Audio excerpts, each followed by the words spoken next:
ওয়ায়াসালুনাকা আন যিল কারনাইন, মুশরিকরা আপনাকে প্রশ্ন করে দুই শিংওয়ালা ব্যক্তি যুলকারনাইন সম্পর্কে। আপনারা বিভিন্ন ঘটনাবলিতে সেকান্দর বাদশাহ শুনছেন না? কোন কোন বর্ণনায় ইনাকেই সেকান্দর বাদশাহ বলা হয়।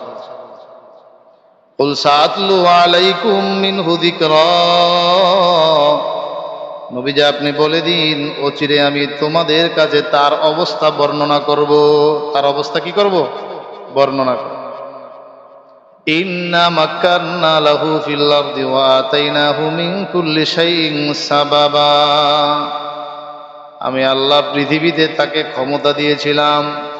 ক্ষমতার কথা তো বললাম, পূর্ব থেকে পশ্চিম এবং উত্তর মেরু, 3 মেরু তিনি ভ্রমণ করেছেন।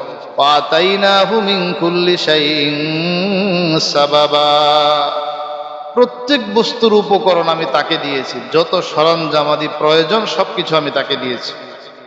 ফাতবা সাবাবা,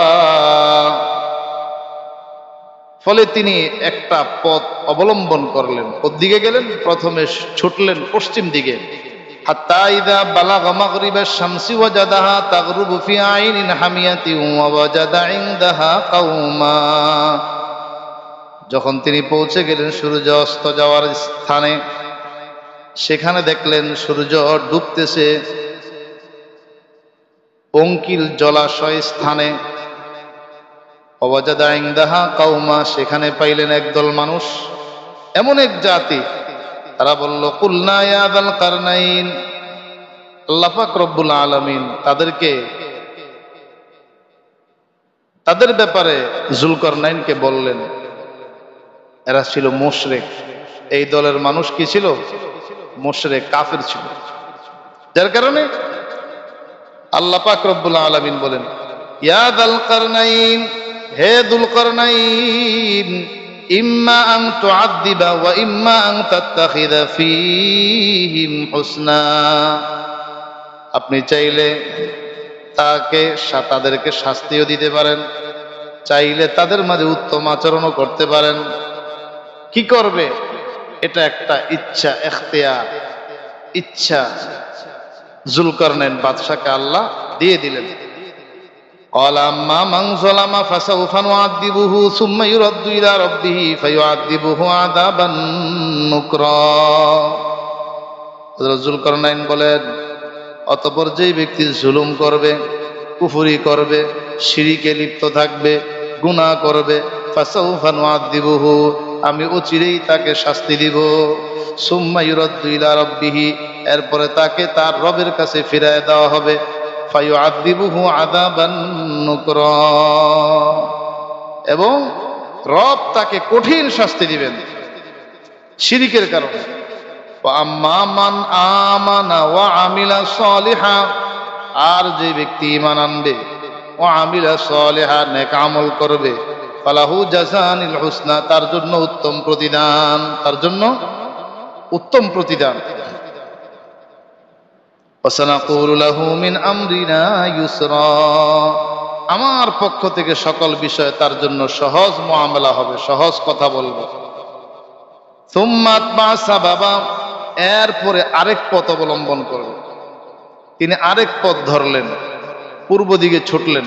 হাত্তা ইযা বালাগা মাতলিআশ শামস, মাতলিআশ শামস সূর্য উদিত হওয়ার স্থানে, সূর্য উদিত হওয়ার স্থানে পৌঁছলেন। ওয়াজাদাহা, সূর্যকে পাইলেন। তাতলুউ আলা কওমিন, এমন সম্প্রদায়ের কাছে উদিত হয়। লাম নাজআল লাহুম মিন দুনিহা সিতরা, সূর্যের আলো থেকে বাঁচার জন্য তাদের কাছে কোনো পর্দা ছিল না। সূর্যের আলো থেকে বাঁচার জন্য, তাপ থেকে বাঁচার জন্য তাদের কোনো পর্দার ব্যবস্থাও ছিল না। কাযালিকা ওয়া ক্বাদ আহাতনা বিমা লাদাইহি খুবরা, আল্লাহ বলেন যুলকারনাইনকে কি ক্ষমতা আমি দিয়েছি, তার ইচ্ছা কি, তার উদ্দেশ্য কি, তাকে কিভাবে পরিচালনা করছি, এসব কিছু খবর আল্লাহর আছে না নাই? আছে। সুম্মা আতবা সাবাবা, এরপরে আল্লাহ বলেন যুলকারনাইন বাদশাহ আরেকটা পথ অবলম্বন করলেন, উত্তর মেরুতে ছুটলেন। হাত্তা ইযা বালাগা বাইনাস সাদ্দাইন, ওয়াজাদা মিন দুনিহিমা কওমা লা ইয়াকাদুনা ইয়াফকাহুনা কাওলা।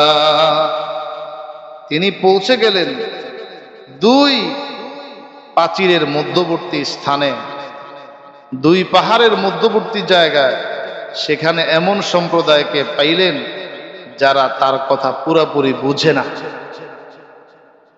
ভাষা আছে কয়েক হাজার ভাষা। আপনারা যদি খাস চিটাঙ্গে যান, চিটাগাঙ্গে, ওনারা যদি খাস আঞ্চলিক ভাষায় কথা বলে বোঝা মুশকিল। এই কথা ঠিক না?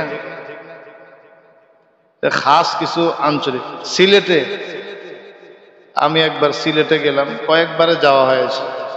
সিলেটে যাওয়ার পর দেখলাম বিশাল সম্মেলন, আঞ্চলিক এক বক্তা দিনের বেলা ওয়াজ করতেছে, কিচ্ছু বুঝি না, কিচ্ছু বুঝার করে। যদি উর্দুতে বলতো তাও বুঝতাম, যদি আরবিতে বলতো তাও বুঝতাম, কিন্তু আঞ্চলিক ভাষা। জুলকারনাইন বাদশাহ উত্তর মেরুতে গেলেন, কিন্তু কোন ভাষা বুঝতেছেন না। ক্বালু ইয়া যাল কারনাইন, ওই মানুষগুলো ইশারা দ্বারায় বিভিন্ন ভাবে তাকে বোঝানোর চেষ্টা করলো। ইন্না ইয়াজুজ ওয়া মাজুজ মুফসিদুনা ফিল আরদ, নিশ্চয়ই ইয়াজুজ মাজুজ পৃথিবীতে বিশৃঙ্খলা সৃষ্টি করতেছে। আমাদের এই অঞ্চলে ইয়াজুজ মাজুজ সব ধ্বংস করে দিচ্ছে। ক্ষেত খামার, ফসল, ব্যবসা বাণিজ্য এবং শারীরিক, মানসিক, আর্থিক বিভিন্নভাবে আমাদের উপরে টর্চার করতেছে। ফাহাল নাজআলু লাকা খারাজান আলা আন তাজআলা বাইনানা ওয়া বাইনাহুম সাদ্দা, যে তাদের আসার রাস্তা দুপাহাড়ের মাঝে গিরিপথ, এই বিশাল বড় পথটি আপনি যদি বন্ধ করে দিতেন, আমরা আপনার জন্য কিছু কর, কিছু পারিশ্রমিক প্রস্তুত করে রাখতাম, আপনি যদি একটু ব্যবস্থা করে দিতেন। ক্বালা মা মাক্কান্নী ফী রাব্বী খায়র, আমার রব আমাকে যে ক্ষমতা দিয়েছেন, আমার রব আমাকে যা যা দিয়েছেন সব কিছু আমার জন্য উত্তম। তোমাদের কাছ থেকে কোনো কিছু পাওনা আমাদের দরকার নাই, পারিশ্রমিকও লাগবে না, ঘুষ তো দূরের কথা। এই কথা ঠিক না বেঠিক? এখন ঘুষ ছাড়া ফাইল ঘুরে না, ঘুষ ছাড়া কাজ করবে, এমনকি দিনের কাজ করতে যাবে সেখানেও ঘুষের আশায় বসে থাকে না। আল্লাহ হেফাজত করুক, আল্লাহ হেফাজত করুক। তো এই জন্য তিনি বলেন যে আমাকে আল্লাহ তাআলা যে ক্ষমতা দিয়েছেন, যে যা কিছু দিয়েছেন, এ সব কিছু আমার জন্য খায়ের, উত্তম। ফাআইনুনি বিকুওয়াহ, তোমরা আমাকে শক্তি দিয়ে একটু সহযোগিতা করো। কি শক্তি দিবে?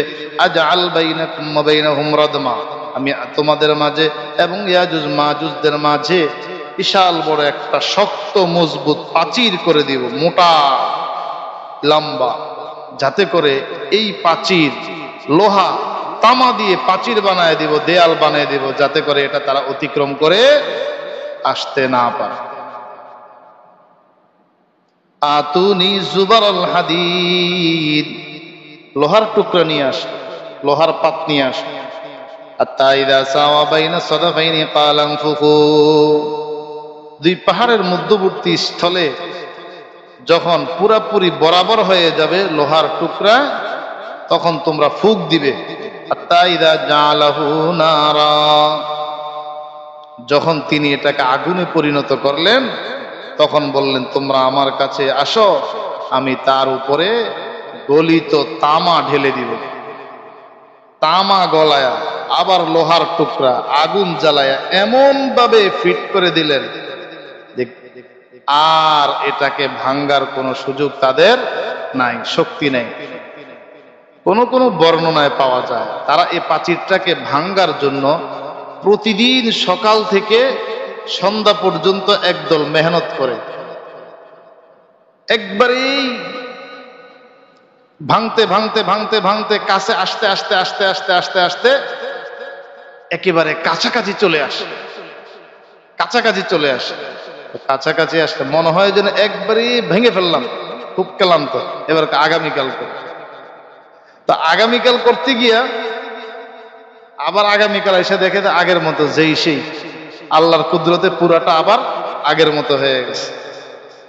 এইভাবে তারা কাজ করতে থাকবে কিন্তু ভাঙতে পারবে না। কিন্তু যখন আল্লাহর হুকুম চলে আসবে তখন ঠিকই তারা কি ভাঙতে পারবে। এই ইয়াজুজ মাজুজ আসবে কিয়ামতের আগে, তাদেরকে বের হওয়ার আল্লাহ সুযোগ দিবেন। আল্লাহ বলেন ফামাস্তাউ আইয়াযহারুহু ওয়া মাস্তাতাউ লাহু নাকবা, তারা এটাকে ভেদ করার সামর্থ্য রাখে না, ছিদ্র করার সামর্থ্য রাখে না। ক্বালা হাযা রাহমাতুম মির রাব্বি, হযরত যুলকারনাইন বলেন যে এটা হলো আমার রবের পক্ষ থেকে একটা রহমত, আমার রবের পক্ষ থেকে কি রহমত। ফাইদা জাআ ওয়া'দু রাব্বি জা'আলাহু দাক্কা, যখন আমার রবের ওয়াদা এসে যাবে জা'আলাহু দাক্কা, তখন এই প্রাচীর তারা কি করবে ভেঙে ফেলবে, চূর্ণ বিচূর্ণ করে ফেলবে। ওয়া কানা ওয়া'দু রাব্বি হাক্কা, আর আমার রবের ওয়াদা সত্য। রবের ওয়াদা কি? দেখেন খুব শক্তিশালী ইয়াজুজ মাজুজ, কিন্তু তারা এখন ভাঙতে পারছে না। কেন? বলে আল্লাহর হুকুম নাই। আবার যখন আল্লাহর হুকুম আসবে তখন ঠিকই ভেঙে ফেলবে। এজন্য যাহা কিছু হয় সব কার হুকুমে? সব আল্লাহর হুকুম। যা কিছু হয় সব আল্লাহর হুকুমে, কাহারও কোনো ক্ষমতা নাই। ক্ষমতা একমাত্র কার? সাধারণ ছাদ থেকে পড়ে যায়, এরপরও দেখা যায় হসপিটালেও যাওয়া লাগে না, আল্লাহ বাঁচাই দিয়েছেন। খাট থেকে পড়ে গিয়া হাত পাও ভেঙে ফেলছে, আছে না? খাট থেকে পড়ে হাত পাও ভেঙে গেছে, এমন ভাঙা আছে পঙ্গু হসপিটালে ভর্তি, পঙ্গু হসপিটালে ভর্তি। এই জন্য আল্লাহ তাআলার উপরে ভরসা রাখা, যে সব ক্ষমতার মালিক আল্লাহ। 2 নম্বর বলেছেন যারা জুলুম করবে তাদেরকে ইউরাদ্দু ইলা রাব্বিহি, তাদের রবের কাছে কি করা হবে? সুপর্দ করা হবে, রবের কাছে ফিরায় নেওয়া হবে। সেখানে দুনিয়ার শাস্তি নয়, বরং কঠিন শাস্তি আল্লাহ তাআলা তাদেরকে